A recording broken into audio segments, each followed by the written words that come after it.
సార్వత్రిక ఎన్నికల ఫలితాలు మరికొన్ని రోజుల్లో వెలువడనున్నాయి. అయితే చాలామందికి ఈ కౌంటింగ్ ప్రక్రియ ఎలా జరుగుతుందో తెలియదు. అసలు ఈవీఎంలలో ఓట్లను ఎలా లెక్కిస్తారు, రౌండ్లు అంటే ఏమిటి, ఈ వీడియోలో తెలుసుకుందాం.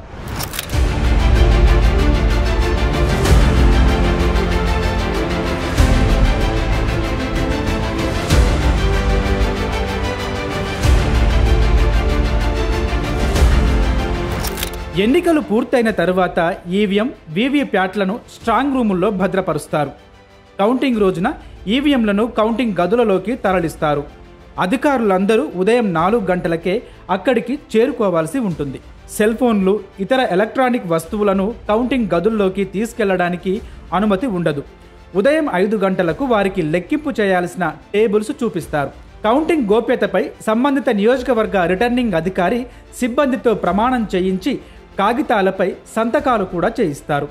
ఇక 8 గంటలకు పోస్టల్ బ్యాలెట్ ఓట్ల లెక్కింపుతో కౌంటింగ్ ప్రారంభిస్తారు. 8:30 పోస్టల్ బ్యాలెట్ ఓట్లు లెక్కిస్తారు.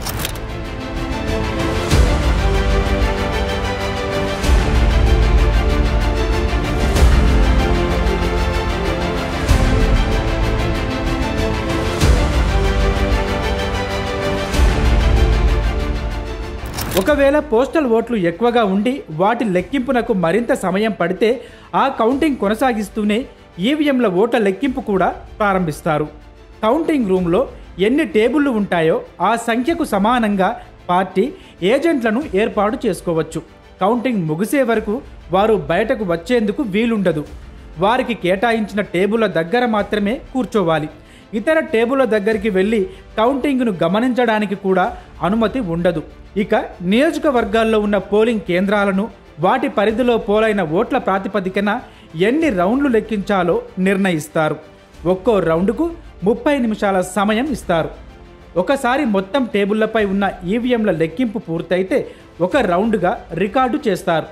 ఒక రౌండ్లో ఒక టేబుల్కు 1000 నుంచి 1200 ఓట్లు మాత్రమే లెక్కిస్తారు.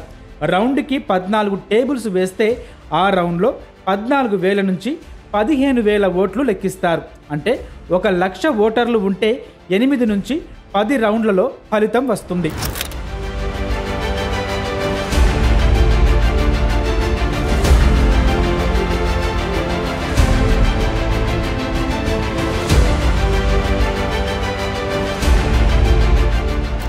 ఓట్ల లెక్కింపు కోసం ఈవీఎంలోని ఫలితాల విభాగానికి ఉన్న సీల్ను తొలగిస్తారు.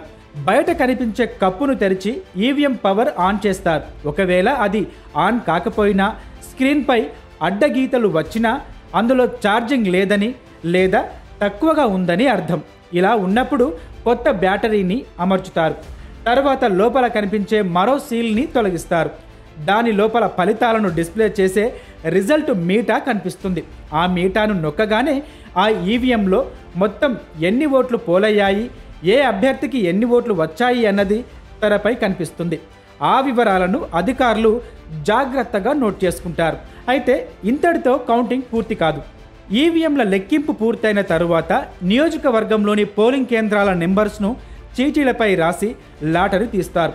అందులో వచ్చిన పోలింగ్ కేంద్రంలోని వీవీప్యాట్ స్లిప్పులు లెక్కించి ఈవీఎంలతో సరిపోల్చుతారు. ఆ లెక్కలో ఏదైనా వ్యత్యాసం ఉంటే స్లిప్పులను మళ్ళీ లెక్కబెడతారు. ఇలా 3 సార్లు చేసినప్పటికీ తేడా వస్తే స్లిప్పులలోని లెక్కనే పరిగణనలోనికి తీసుకుంటారు. అయితే ఈవీఎంల లెక్కింపుతో ఎవరికి ఎన్ని ఓట్లు వచ్చాయనేది తెలిసినా వీవీప్యాట్ల స్లిప్ల లెక్కింపు పూర్తయ్యేదాకా అధికారికంగా ప్రకటించరు. ఒక రౌండ్ ఫలితాలను అధికారికంగా ప్రకటించాలంటే 30 నుంచి 45 నిమిషాల సమయం పడుతుంది. రౌండ్ పూర్తయిన వెంటనే అన్ని పార్టీలు, స్వతంత్ర అభ్యర్థుల కౌంటింగ్ ఏజెంట్ల సంతకాలు తీసుకోవాలి.